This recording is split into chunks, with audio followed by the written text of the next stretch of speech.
In 1932, the American people were ready for a change. They weren't calling for a revolution, but they were ready for a political change.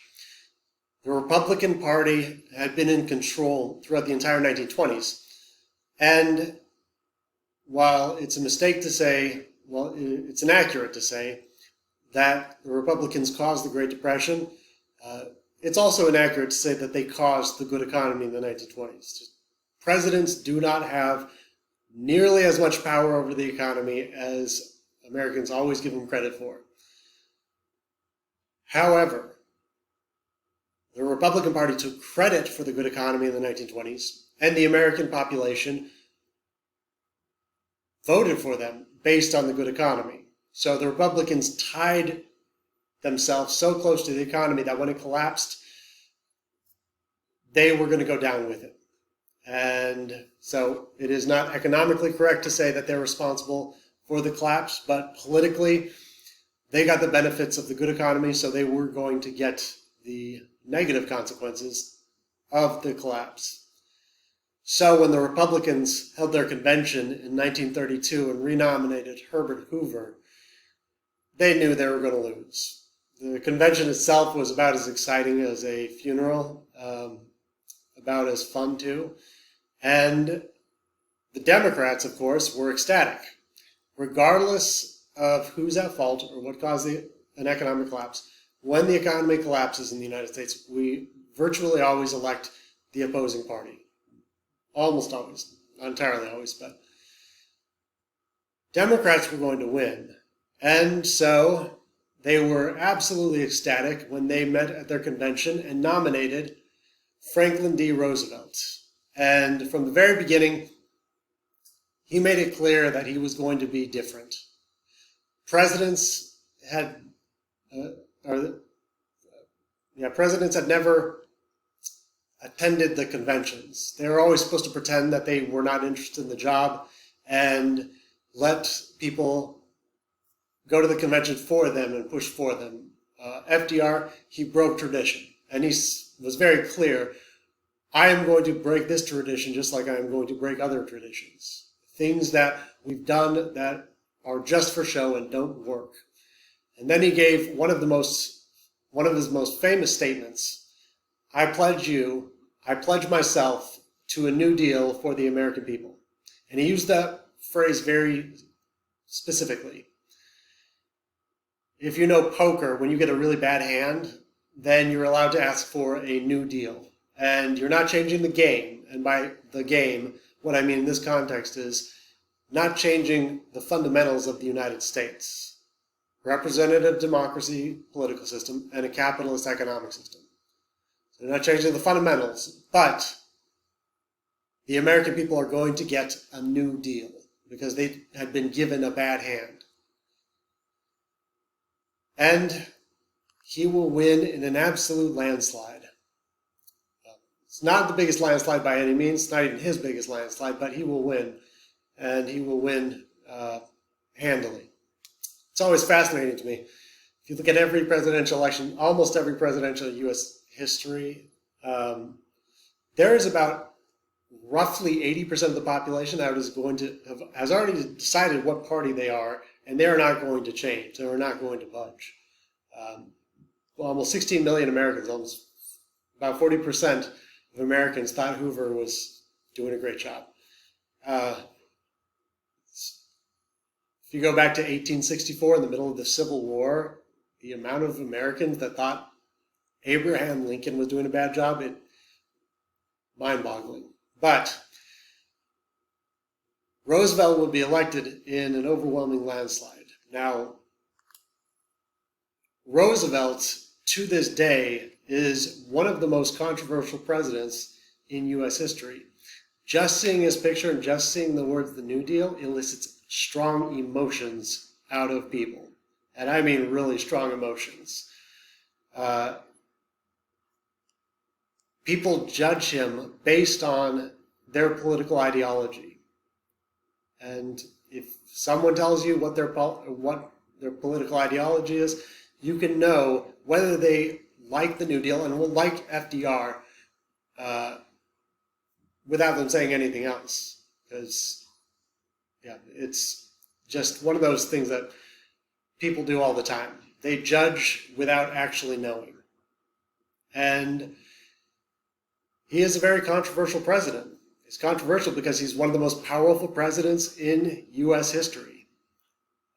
And he's one of the most powerful presidents because, for one, he was elected to 4 terms. The only president to ever be elected more than 2 terms. Now, this is before we had the constitutional amendment saying you could only be elected 2 terms. So there was nothing unconstitutional about it. But, again, only president to be elected 4 terms. And during the New Deal alone, not even getting to World War II, but from 1933 to 1939, more legislation is passed than in any comparable period in all of U.S. history. The reason he is so powerful, though, and the reason he is always considered the top 3 best top three best presidents by the most credible historians, he is always considered the top 3, and the reason is because of the environmental factors. It is not because he himself was the greatest person. It is because of the environmental circumstances. That's why top 3, George Washington, without him we don't get a constitutional convention. It's very unlikely we get the United States. Abraham Lincoln saved the Union when it was about to be divided, and FDR, the Great Depression and World War II, the worst economic collapse and most horrifying war in all of human history. So, by environmental factors alone, he was destined to be one of the most powerful and therefore one of the most controversial presidents. So, in order to judge him and judge the New Deal, though, you need to understand the New Deal. Because, again, most people, when they make judgments, it's with knowing nothing about the New Deal, and especially not knowing the New Deal programs and what they did. So, it is very important to understand these. And in order to understand the New Deal, you need to understand a little bit about FDR himself. So, very quick bio. FDR, being a Roosevelt, was of course born with an insane amount of money. He was an aristocrat. Historically, aristocrats or old money, they tend to be more responsible, like Teddy Roosevelt. They tend to be more responsible and believe they should be responsible. The idea behind aristocrats is the United States has done a lot for them, and so they need to act responsibly with their money and behave responsibly. That is opposed to plutocrats, the new rich. They tend to be very irresponsible and say and do irresponsible things. Roosevelt was raised in this mansion. Of course, just like Teddy Roosevelt, he was homeschooled. And just like Teddy Roosevelt, for his undergrad, he went to Harvard University. Unlike Teddy Roosevelt, they have so much in common. They're fifth cousins, but they have so much in common, but they have several differences. Teddy Roosevelt was a phenomenal student, graduated magna cum laude. FDR was what you call a gentleman scholar, which means he was a terrible, terrible student. He, like, C averages. If you're as wealthy as him, and this is true today even, if you're from a really wealthy, powerful family, you're going to pass college. You just have to show up, do a minimum amount of work. But he was a gentleman scholar. He had moments of brilliance. Like, he worked for the Harvard Crimson school newspaper, and he genuinely showed moments of absolute brilliance to the point that he became the editor of the newspaper. And then, just like Teddy Roosevelt, when he left Harvard, he went to law school at Columbia. And also, just like Teddy Roosevelt, he wasn't interested in law, he was interested in politics. So after he got his law degree, he didn't practice law, he instead went into the New York legislature. He will also marry his cousin. I know it's gross. Eleanor Roosevelt. Eleanor and FDR were exact opposites in personality. They will have a very strong connection with each other. Cannot say that they were absolutely in love with each other. He will cheat on her multiple times. Not as many as JFK, but he cheats on her many times. But they had a very close friendship for their entire lives, and they worked very closely together. Teddy Roosevelt was actually at their wedding, and apparently people said that they forgot they were at FDR's wedding because Teddy Roosevelt just stole the show. So FDR gets into politics. Now, one big difference between FDR and Teddy Roosevelt is Teddy Roosevelt was a Republican. Franklin D. Roosevelt was a Democrat. I'll give you a second to guess why. It's because FDR's dad was a Democrat and Teddy Roosevelt's dad was a Republican. Doesn't matter where you are in the world. It's not just an American thing, but the number one thing that determines people's religion and politics is their parents. So FDR was a Democrat, and he was such a Democrat, in fact, that in the election of 1912, when Teddy Roosevelt created the Progressive Party, FDR actually supported Woodrow Wilson. So when Woodrow Wilson won, he made Franklin D. Roosevelt his Assistant Secretary of the Navy, just like Teddy Roosevelt had been under William McKinley. FDR will eventually, he was such a party loyalist, he was eventually asked to run in the 1920 election with President James Cox. Now, FDR was a really good politician. He knew he was going to lose. He did this to show he was loyal to the party. Basically taking his licks, as he put it, for the party. Because if you remember, this was an absolute landslide victory for Warren G. Harding and the Republicans. And Roosevelt knew going in, they were going to lose, and they were going to lose handily. And they did. Now, after this, he had a very promising career. And as of 1920, he was a young man that had everything going for him, incredibly rich. And then tragedy struck. In 1921, he was hit with polio, which is normally a childhood disease, but when it hits adults, it is devastating.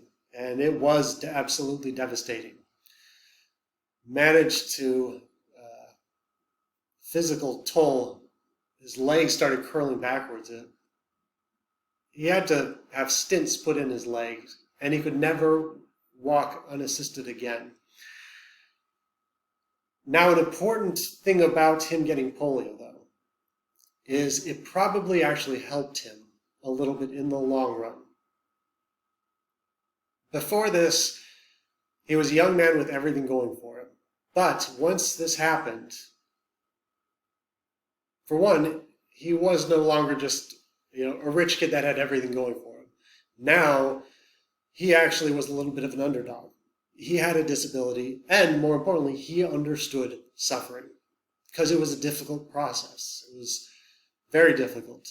So difficult that he did not like people to know he was handicapped. There were a lot of people in his time that didn't know he was handicapped.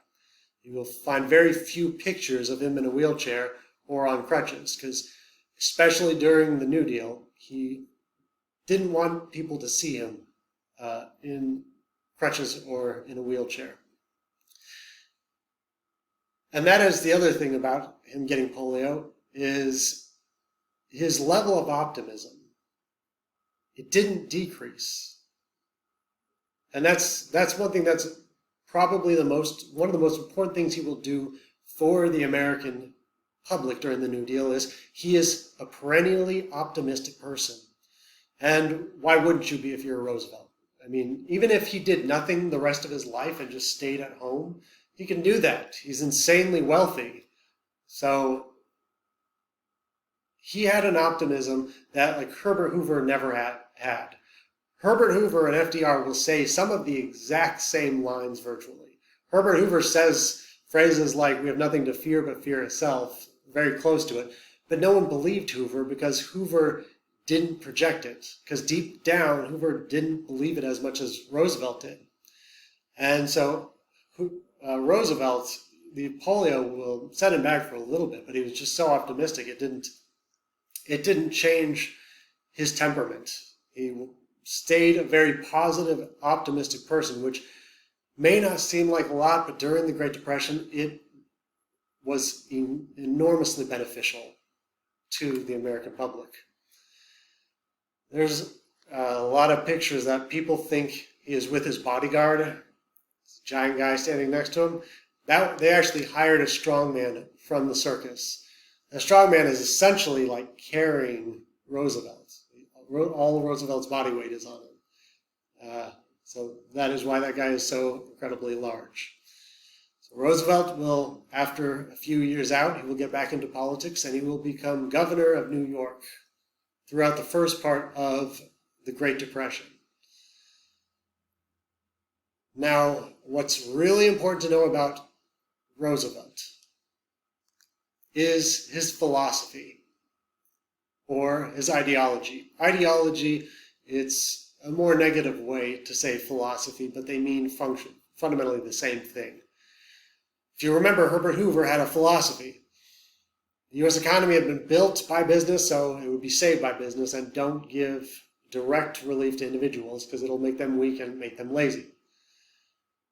Roosevelt, his philosophy is very hard to understand. And when I say hard to understand, I mean it took decades and decades and decades before tons of books, thousands and thousands of books, to try to figure out what his philosophy was. And it was very unclear, especially in his own time.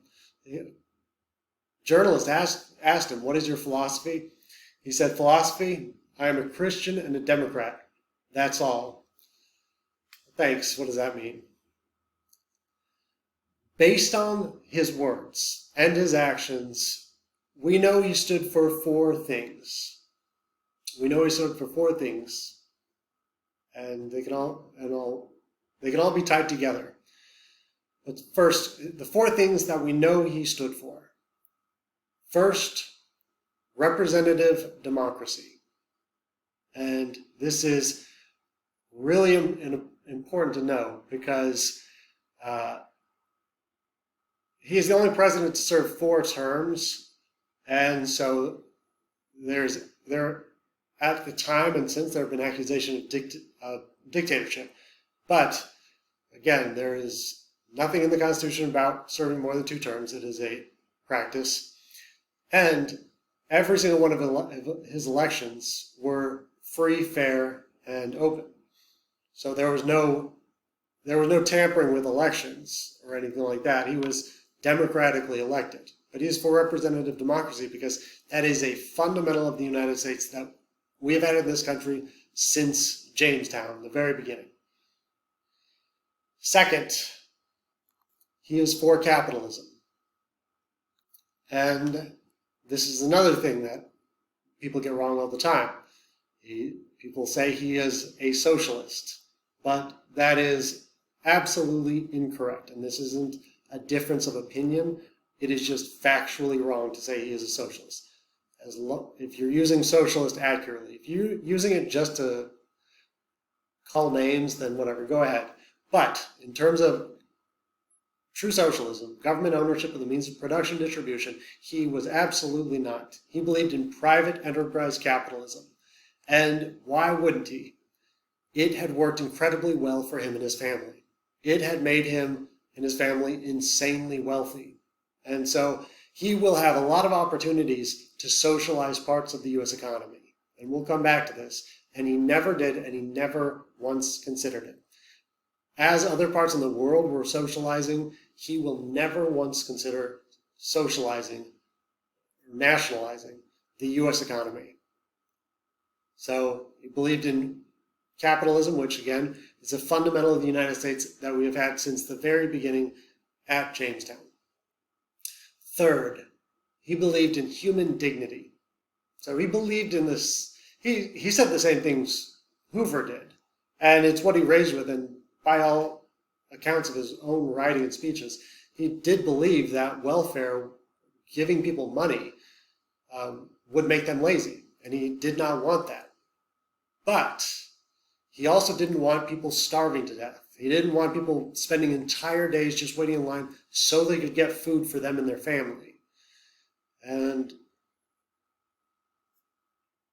individual dignity, human dignity also, is absolutely essential to maintain a stable system, to maintain capitalism, to maintain representative democracy. True individual freedom cannot exist without economic security and independence. People who are hungry and out of a job are the stuff of which dictatorships are made. And remember, the 1930s is the rise of dictatorships all over the world due to the Great Depression.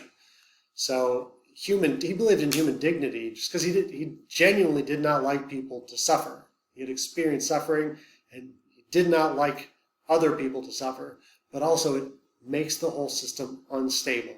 That is the biggest challenge to representative democracy and capitalism. And finally, the fourth thing that he was for, and what explains the New Deal and all of its programs: pragmatism,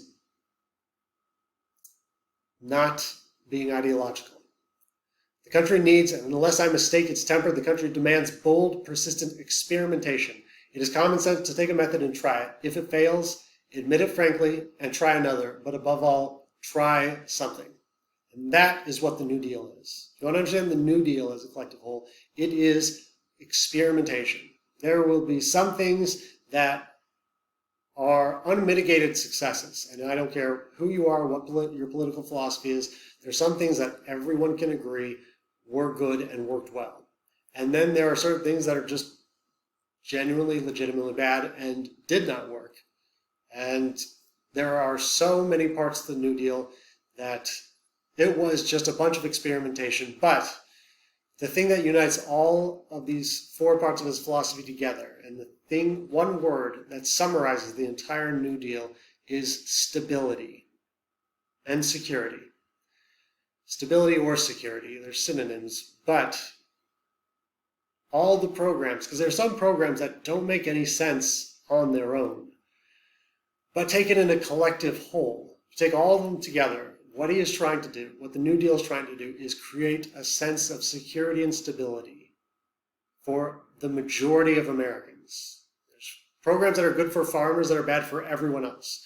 There are programs that are good for certain parts of the population that are terrible for everyone else. But the point is to make security and stability widespread for the majority of the U.S. population. So that is his background and his philosophy, and the philosophy of the New Deal in a nutshell.